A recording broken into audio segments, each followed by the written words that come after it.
Bahagyang nagtaas ang transmission charge na nakikita o makikita sa mga July 2026 electricity bills ng mga lugar sa Luzon, Visayas at Mindanao. Ayon sa National Grid Corporation of the Philippines o NGCP, tumaas ng 0.77% ang average transmission rate para sa June billing period mula 1 peso and 44 centavos hanggang 1 peso and 46 centavos kada kilowatt hour. Anila ang pagtaas ay dahil sa mas mataas na ancillary service o AS rates na ginagamit para mapanatili ang balanse ng supply at demand ng kuryente sa national grid.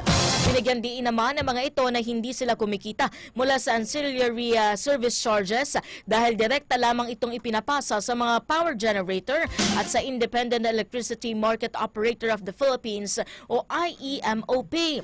Samantala, bumaba naman ang transmission wheeling rate o ang bayad sa paghahatid ng kuryente sa pamamagitan ng transmission grid. Ayon pa sa NGCP, nananatili ang kanilang pangunahing layunin na matiyak at matatag at tuloy-tuloy na supply ng kuryente sa buong bansa sa kabila ng pagbabago sa supply at demand.